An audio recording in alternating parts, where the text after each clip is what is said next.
Ladies and gentlemen, our next session will commence in 1 minute. Please kindly take your seats. And for our audience who's outside the venue, if you hear me right now, please move into the conference room. The next session will commence shortly. Thank you.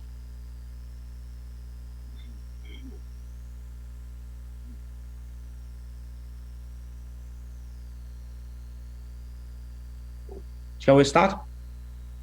Sure. So, ladies and gentlemen, welcome back to QCrypt 2022. And we will now move on to our next invited talk. And right now, I would like to welcome our session chair, Professor Xiaoqing Wang. Professor? Okay. Hello, everyone. Good morning. I am Xiaoqing Wang from Tsinghua University, the chair of this session. Let me first explain the procedure on asking questions to the speaker. You have two options. You can write your question in the Q&A box, or alternatively, you can also raise your hand and then wait to be unmuted by the chair. Okay. The speaker of this session is Zhong Xiaoqing from University of Toronto.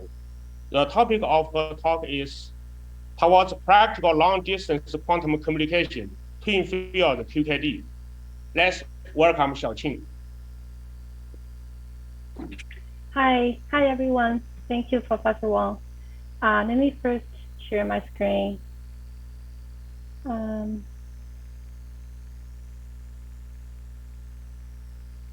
Okay. All right, can you guys see my screen now? Not yet. Okay, yeah, we can see your screen now. Okay, perfect. Yeah, thanks for the introduction and good morning, everyone. And I think I should say good afternoon and good evening to the people who join this conference online as well and in different time zones.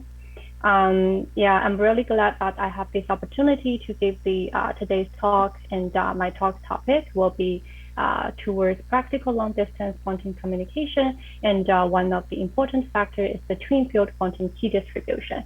So before we go that far to introduce you the twin field quantum key distribution, let's first take a look at some of the incentives.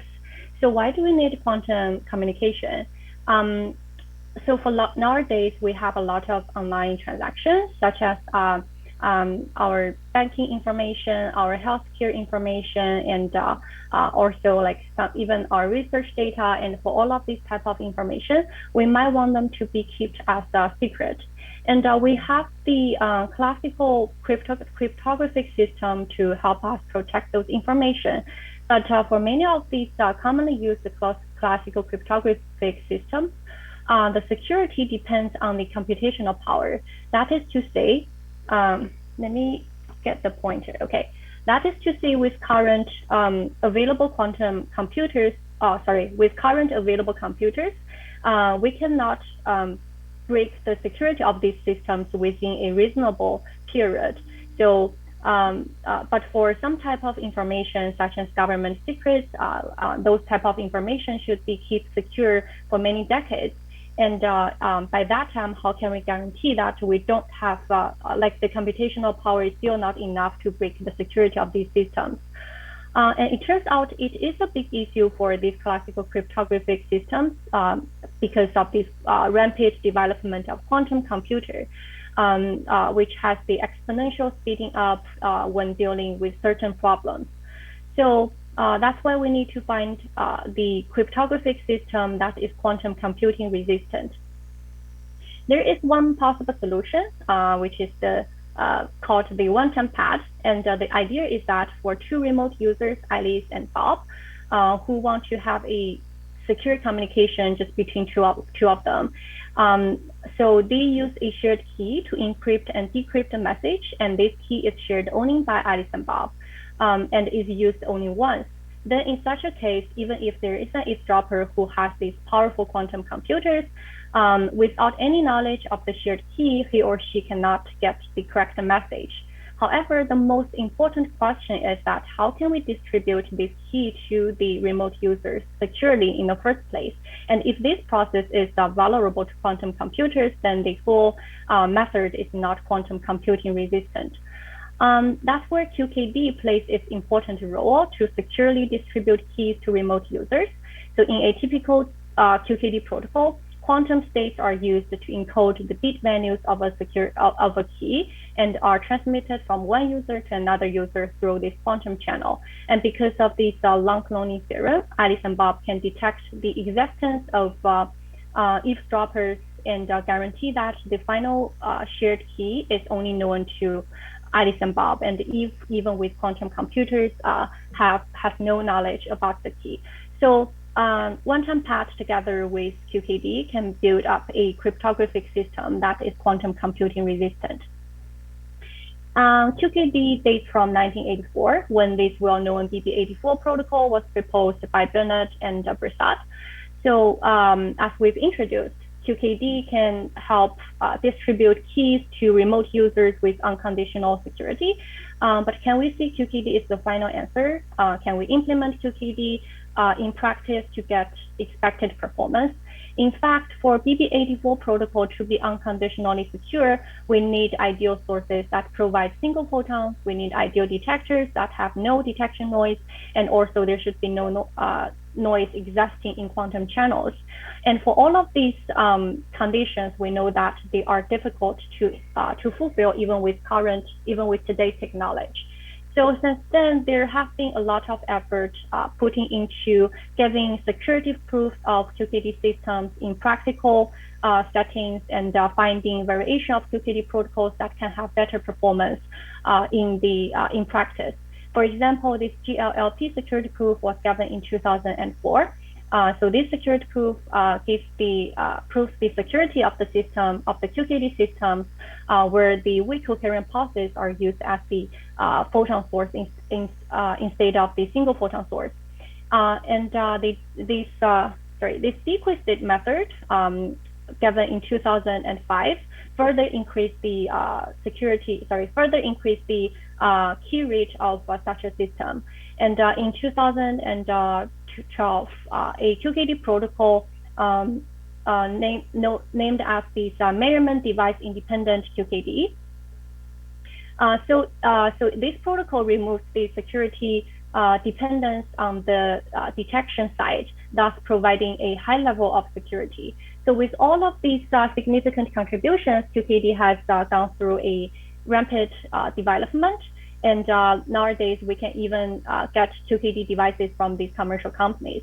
So it seems that QKD is becoming a commercial technology, but we have to be a little bit cautious here. For QKD being commercialized and widely applied in daily life, we require that the QKD should be offered at a competitive cost over reasonable distances with sufficiently high key rates while still providing a high level of security that is more costly to break than the alternatives. So for today's topic, we will focus on these 2 points to discuss about how TFQKD can help us get closer to this goal. And before introduce you the twin field quantum key distribution, let's just take a look at the evolution of QKD rate distance scaling. For QKD, the key generation rate decreases as the channel distance increases because of the increased channel loss and increased channel noise. So in 2000, a security proof for QKD systems with channel noise existing was given, and with this security proof, the key rate scales as channel transmittance eta, but becomes 0 at a certain distance. As mentioned, we want to make QKD systems more practical, so we want to use weak coherent pulses that are available now to replace the single photon source. And security proof of such a system was given, but the key rate distance scaling was worsened. So for such a system, the key rate scales as square of channel transmittance eta. However, if we use sequenced method introduced in 2005, the rate distance scaling was improved, and the key rate against the scales as channel transmittance eta as the BB84 protocol where a single photon source is required. So for this MDI2KD, which provides a high level of security, the key rate also scales as channel transmittance eta. In fact, for all of these mentioned conventional 2KD protocols or 2KD systems, there exists a fundamental limit of the rate distance scaling. For example, for this PLOB bound, it states that the up limit of the secure key rate is negative log 2, 1 minus eta, which is in the order of eta.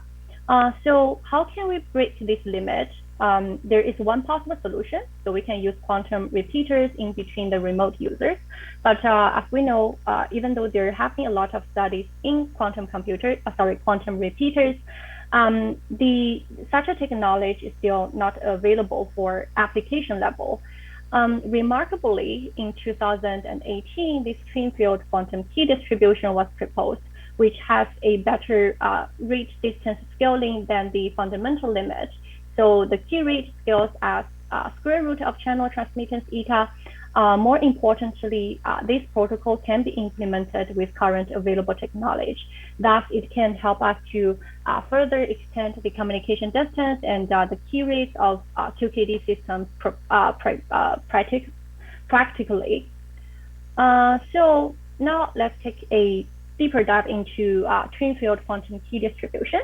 So in a twin field QKD protocol, there are two remote users, Alice and Bob. There is also a central node, Charlie. And on Charlie station, there is beam splitter and a pair of single photon detectors. Alice and Bob, to start this protocol, Alice and Bob prepare weak coherent pulses and encode their bit values into the pulses and forward it to Charlie station. And on Charlie station, Charlie just does this interference measurement. So TF2KD, in fact, inherits the merit of MDI2KD, that is the measurement device independent feature. That is to say, this central node Charlie can actually be untrusted. So TF2KD also has this high level of security. And the most important feature of TF2KD is this single photon interference. So for a successful measurement on Charlie station, it only requires a single photon either from Alice state or from Bob state survives after the long distance transmission. And because of this important feature, the key rate of TF2KD scales as square root of eta. Thus, it can beat this repeatless limit.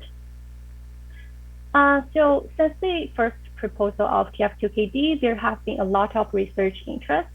From the theoretical side, there are a lot of work that provide the security proofs of TF2KD and also provides variations of TF2KD protocols that could have better performance. And among all of these research work, there are two protocols that are commonly mentioned recently. So one is the sending or not sending protocol. Another one is this call 19 protocol, which removes the requirement of phase post selection. And from the experimental side, in 2019, there were 4 experiments demonstrating the feasibility of TF2KD. And after that, there are much more experiments exploring TF2KD in different directions. For example, demonstrating TF2KD in at much longer distance and implementing TF2KD in different practical configurations. So among these experimental works, those 3 are the experiments from our group, which I will introduce more details later. So let me just quickly go through one of the TF2KD protocol, that is this call 19 protocol proposed by Curti, Ozuma, Law in 2019. So this protocol and its variation were used in all of our 3 experiments. In this protocol, Alice and Bob assume that Alice and Bob share this base reference, and to start the protocol, they prepare the weak coherent pulses, and all of these pulses are either in signal basis or decoy basis. For state in signal basis, a phase either 0 or pi is ended, and the intensity of the state is said to be S. For state in decoy basis, random phase between 0 to 2 pi is ended to the state, and the intensity is randomly choosing from this decoy intensity set. So after the preparation of state, Alice and Bob sent these coherent pulses to Charlie for the interference measurement. On Charlie station, Charlie only keeps and announces the single click event. That is only when detector 0 or only detector 1 clicks. So after the interference measurement, Alice and Bob have this classical communication. They announce their phases used for preparing the coherent pulses, and they keep owning the runs with matched bases. Row keys are extracted from matched runs in signal basis. That is to say, for a matched run in signal basis, if detector 0 clicks, meaning that Alice and Bob share the same bit value, and if detector 1 clicks, meaning that Alice and Bob have the opposite bit values. So as you can see, this interference measurement only reveals the parity of the bits instead of bit values.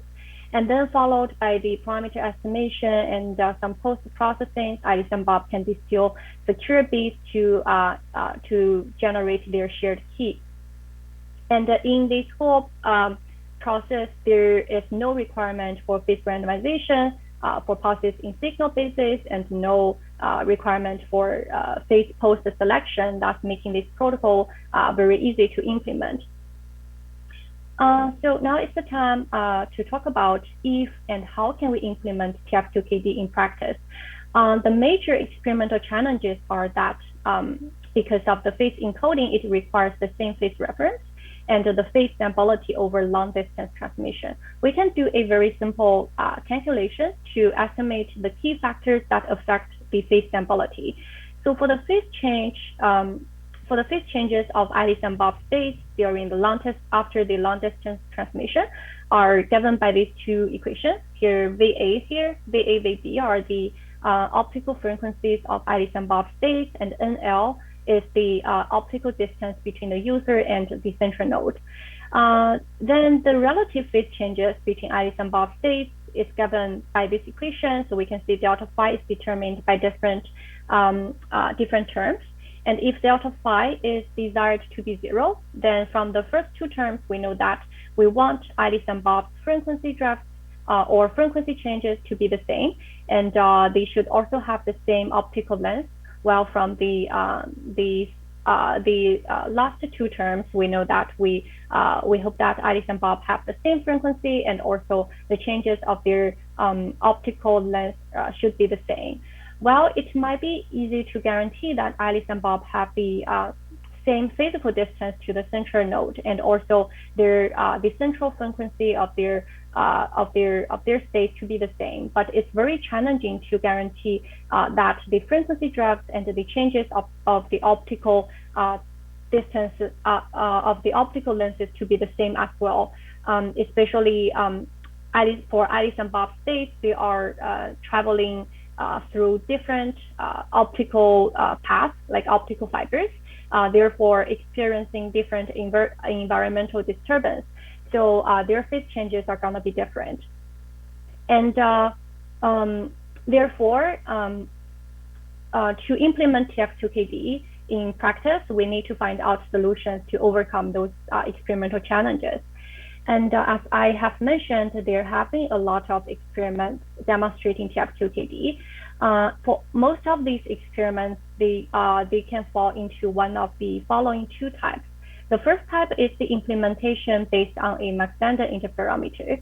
And the second type is the implementation based on a Sagnac interferometer. So let's first take a look at the first type.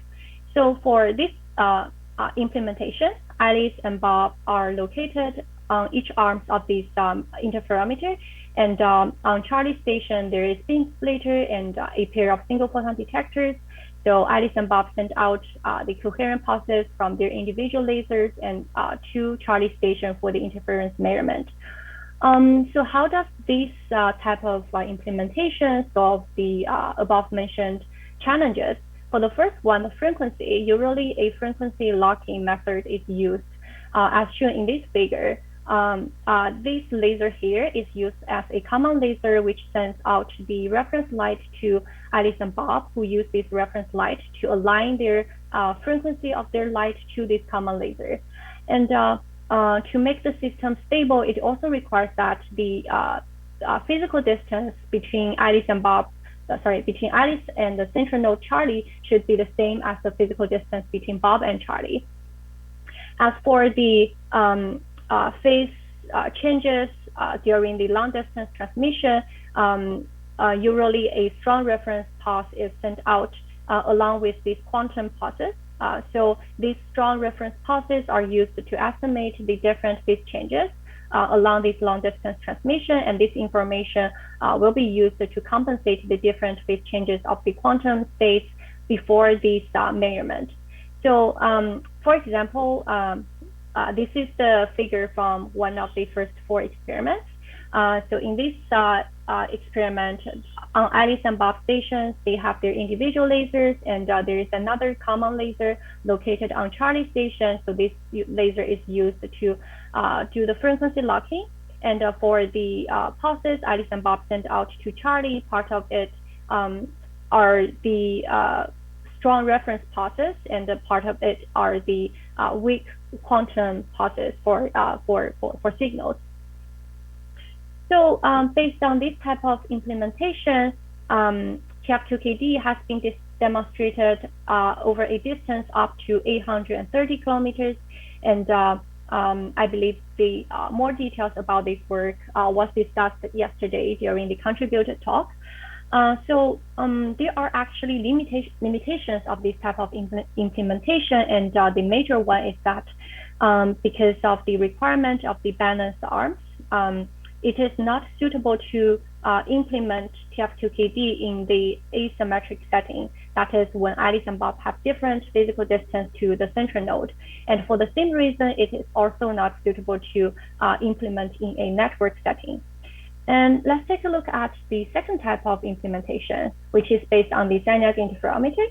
So for this configuration, Alice and Bob are inside this Sagnac loop, and Charlie is outside the loop. On Charlie station, there is a laser, 2 single photon detectors, and a beam splitter. So in this configuration, Charlie sends out the coherent pulse into the loop, and it splits into 2 beams. One travels in clockwise direction and modulated by eyelets to encode eyelets beat value, and another one travels in the counterclockwise direction, modulated by Bob to encode Bob's beat value. And then those 2 modulated pulses are sent back to Charlie station for the measurement. So as you can see in this figure, there is only 1 laser used. Therefore, we do not need any frequency locking for this type of implementation, since Alice and Bob states are always having the same frequency and frequency drift. Also, because of this common path feature, because the 2 beams are actually traveling through exactly the same fiber loop, so they experience the same phase changes. So therefore, we do not need any phase stabilization method to compensate the phase changes. So this type of implementation is very easy compared with the Mach-Zehnder interferometer-based configuration, because of this inherent phase stability of such a system, this configuration would be suitable to implement TF2KD over asymmetric channels, and also to for implementing TF2KD in a network setting. Of course, there are also limitations of this kind of configuration, which I will discuss in more details after I introduce you the experiments done by our group. So we did 3 TF2KD experiments, demonstrating TF2KD in different scenarios. And for all of our experiments, the setup is based on the Sagnac interferometer, and the TF2KD protocol demonstrated are the Call 19 protocol and its variation. So this is our first work. We did one of the first 4 experiments that demonstrating the feasibility of TF2KD, and this is the experimental setup of our work. So we have Ali station and Bob station in the loop, and we have Charlie station outside the loop. As you can see, like on Charlie station, there is 1 laser, 2 single photon detectors, and on Alice and Bob stations, they have the intensity modulators and phase modulators to modulate their signal pulses and decoy pulses. So in our experiment, we don't have any active phase stabilization because, as mentioned, the Sagnac loop has its inherent system stability. We tested this system for different 4 loss cases, ranging from 38 dB to 55 dB. And the experimental key rates are shown in this figure. Here we compare our experimental results with the PLOB bound. As you can see that for all of those 4 cases, the obtained experimental key rates are actually higher than the repeaterless limit. Thus, this work shows the feasibility of implementing TF2KD in practice and demonstrating that it's possible to beat this repeaterless limit practically with current available technologies. So after the feasibility demonstration, we were thinking about performing TF2KD in a more practical setting. So ideally, we want that the remote users have the symmetric distance to the central node, because all of our theoretical works and experimental works have studied this case, right? So if the applications are in the same situation, then that will be perfect for us. But in reality, in the real situations, it's very common that those 2 users have very different channel distances to the central node. So in this case, what should we do? And intuitively, we might think to add extra fibers to make the system symmetric again, but it turns out this is not the optimal strategy. So in fact, there have been a lot of theoretical studies focusing on these scenarios. And one of the studies is from our group. Wen Yuan and Hui Huang proposed a variation of Call19 protocol to optimize the secure key rate for when the users have asymmetric channel distance.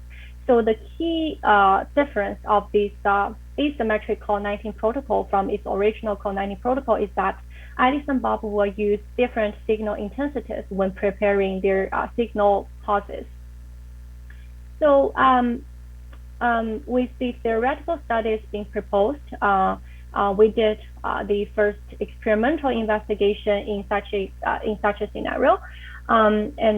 Again, because of this inherent stability of the Sagnac interferometer, it is very suitable to implement such a to implement the TF2KD with asymmetric channel distances. And this is the experimental setup of our proof of principle demonstration. We use the variable optical attenuators to simulate the channel losses. And in our experiment, the channel loss between Alice and Charlie is always 10 dB higher than the channel loss between Bob and Charlie. So we tested different loss cases and by using different strategies. The first one is no compensation. That is to say, we just simply ignore the channel loss asymmetry and follow the procedures of the original Call19 protocol. The other one is just deliberately adding extra losses to make the channel loss symmetric again. And the final one is, as mentioned, using asymmetric signal intensities. So the experimental results are shown in this figure. We first consider the infinite data case. So as shown here, by using asymmetric signal intensities, we can always get the highest key rate and the longest communication distance, and it's even possible to beat the repeaterless limit or this PLOB bound even in this asymmetric setting. We can also consider the finite data case, and because of this finite data size effect, the key rates are lowered. But again, by using asymmetric signal intensities, the key rates are always higher than the other 2 cases. So with this experiment, we demonstrated that TF2KD is still applicable in an asymmetric setting. we can use these asymmetric signal intensities to optimize its secure key rate and its communication distance to make TF2KD still applicable in the real world situation. So the next level of TF2KD application would be a TF2KD network. For QKD itself, it only enables 2 users to establish a secure link, but we can build a QKD network to involve more users. And especially for a TF2KD network, it has its own unique mirrors. So one of the advantages is that because of the measurement device independent feature of TF2KD, the central node in a TF2KD network can be untrusted, thus providing a high level of security. And the other feature is that because of this better rate loss scaling of TF2KD, a TF2KD network can provide better key rates and higher communication distance compared with other 2KD networks where only untrusted central relays are used. It is also, again, very straightforward or very suitable to use this Xiaoqing interferometer to implement such a TF2KD network. And because of its system stability, we can easily add users or remove users from the network, and different pairs of users can use different time slots to run TF2KD protocols. Also, for all the users in our network, they only need to bring their own modulators for encoding their information, while the laser, the detectors are provided by the central node. So it is low cost for the users. And the whole system is also very simple. So based on this idea and the mentioned configuration, we implemented the first TF2KD network. And this is the setup of our proof of principle demonstration. We have 3 users, Alice, Bob, and David, and all of these users are in the loop, and the central node Charlie is still outside the loop. For Alice and Bob, they have symmetric channel losses to the central node, while for the other 2 pairs of users, they have asymmetric channel losses. Again, in our experiment, we don't have any mechanism for active phase or polarization stabilization, so our system is very simple. And the experimental results are shown in this figure. Here, we just consider the infinite data case. As shown for some pairs of users, their key rates are still higher than the repeaterless limit at certain loss region.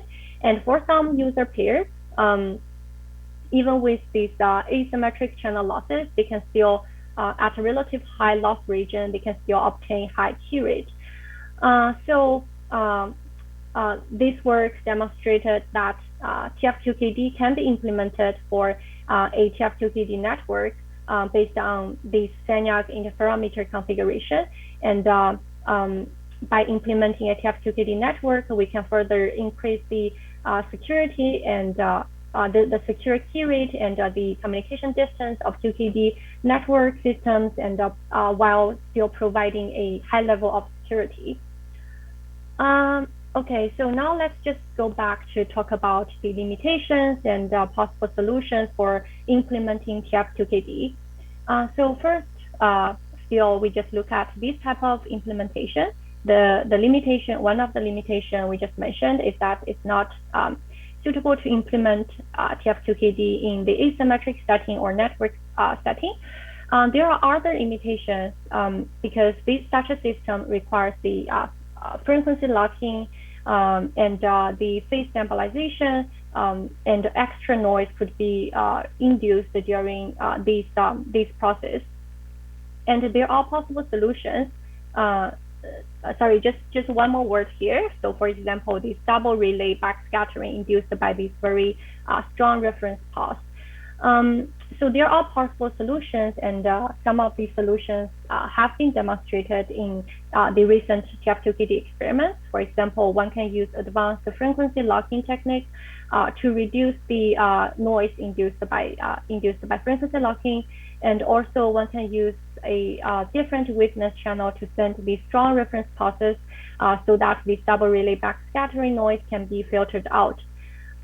Very recently, there is a new paper posted on arXiv from Zhong and others. The authors proposed a new method to implement TF2KD, and the key idea is that they remove this part that is desired for the frequency locking from the Mach-Zehnder interferometer. Instead, in their method, Alice and Bob use locally generated frequency comps to establish the mutual coherence between their states. And claimed by the authors, by removing this frequency dissemination, such a implementation method could be used to demonstrating TF2KD in an asymmetric setting or even in a network setting. And for the second type of implementation, as we have discussed, it's very simple. It does not require the frequency locking or phase stabilization, but there are also a lot of limitations of this type of configuration. The major limitation actually comes from the fact that in this implementation, it's a two-way communication. So, for example, the relay backscattering induced by those two beams when they enter the loop will travel back to the detectors along with the quantum signals, thus decrease the signal-to-noise ratio. And also, there are security concerns for the two-way communication system, in such a configuration, the users are using the pulses sent out by Charlie to encode their information and send the pulses back to Charlie for measurement. So when more users are added into the loop, and when the loop length is extremely long, for the users who are very far away from Charlie, it's very possible that the power of the pulses sent out by Charlie would be too low for them to use to encode information. So the possible solutions to these limitations are, first of all, one can actually change the repetition rate and the pulse sending patterns on Charlie station to reduce the relay backscattering noise detected in the detectors. Also, there are security proofs and security measurements against the possible attacks for the two-way QKD systems available. So we can use these security proofs and add those security measurements to strengthen the security of our TF2KD system. And another possible solution regarding this low source power for a long loop is that we can actually use bidirectional optical amplifiers to amplify the classical signal along the loop. Finally, one can also combine different multiplexing methods into a TF2KD network to further improve the performance of the network system, as indicated by this also very recently published paper. So that's all the contents I want to talk about for today's talk. And let me just do a very quick summary for the takeaways. So we did a review of QKD, and we discussed that for QKD to be commercialized and widely applied, we require that QKD to be delivered at a low loss, a high rate, and a long communication distance, and still providing a high level of security. And for the key rate and distance, we reviewed that there exists a fundamental limit of the conventional QKD protocols. So the key rate scales only at the channel transmittance eta. But because of the proposal of TF2KD, this limit can be overcome. We reviewed the Core19 protocol, which used the phase encoding and removed the need for phase post selection. Also, we discussed about the experimental challenges to implement TF2KD in practice and compared two types of implementations. One is based on the Mach-Zehnder interferometer, and another one is based on the Sagnac interferometer. And then I introduced in more details about our work. So we did this experimental demonstration of TF2KD to show its feasibility. And we also demonstrated TF2KD in an asymmetric setting and in a network setting, showing that it is possible to apply TF2KD in a practical setting in a real-world situation. We also discussed about the limitations and solutions of different types of implementations, and one can actually combine the above mentioned techniques and the methods to further improve the performance of TF2KD in various settings. In conclusion, actually we could see that TF2KD could be a potential candidate and a very promising candidate to help us make the QKD systems commercialized and for widely applications in our daily life. So yeah, that's the end of my talk. And finally, I just want to say thanks to my colleagues who contributed to the above mentioned works in different ways. And especially, I want to say thanks to my supervisors, Professor Chen and Professor Law, and also my colleagues who contributed to different these TF2KD experiments. And last but not least, I would like to thank the audience. Thank you. Okay. Thank Xiaoqing for the very interesting talk. Here are some questions. One question is from Gilmore. When Alice and Bob do not use independent lasers, but share a laser that is located outside of their labs, then do they need to characterize the incoming states generated by this laser to guarantee the security? Yeah, that's actually a very good question. So I think the quick answer is yes, because now the lasers, now the light source is not within control by Alice and Bob. And actually, this is kind of the same situation for the second type of implementation that is based on the Xiaoqing interferometer, because Alice and Bob are also receiving pulses sending out by the untrusted node Charlie.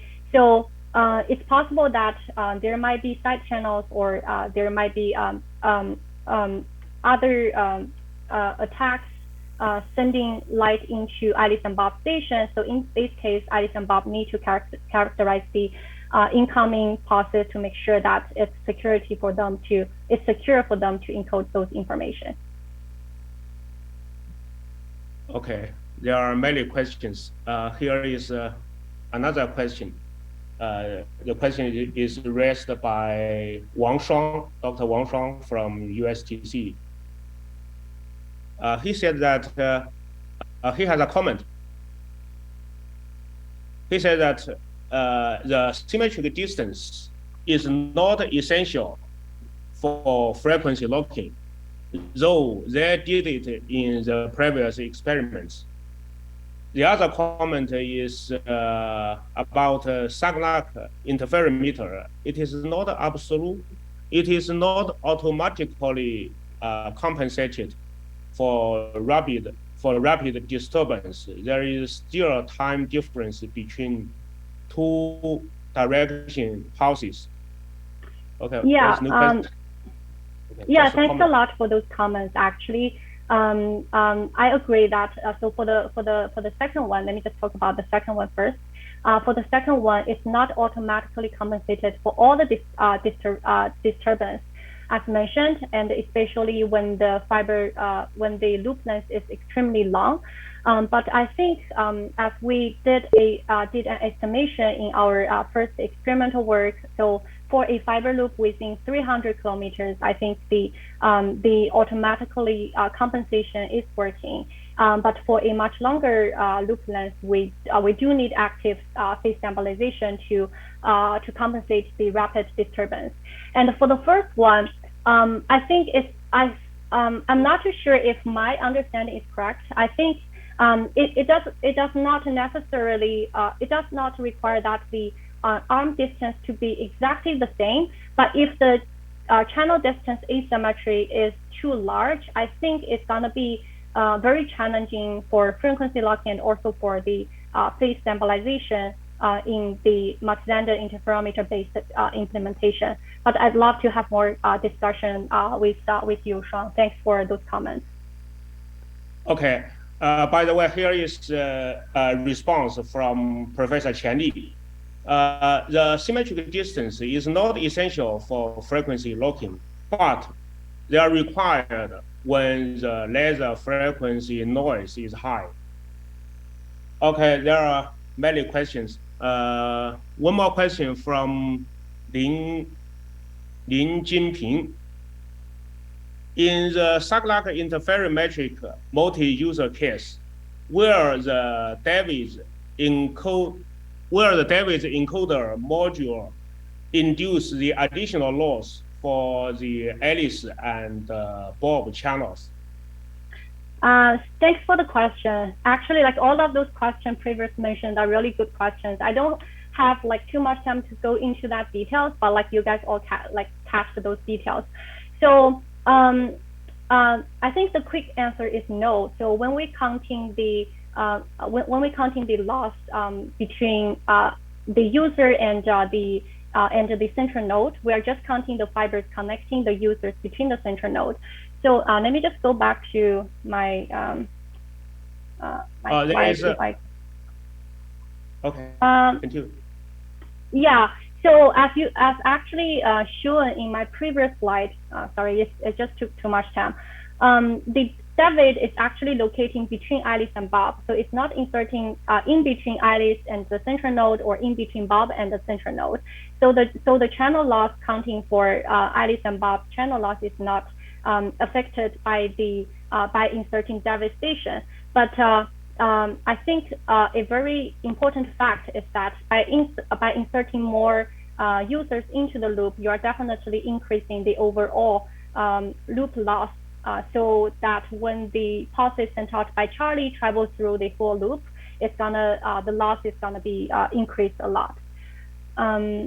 Yeah, thanks for the question, okay. And let me know if you have any further. Okay, there is another question listed by me.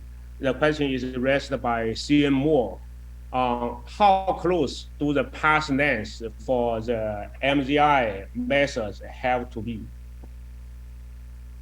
Sorry, can you just repeat the question? I didn't catch it. How close? The question is how close do the path lengths for the MZI methods have to be?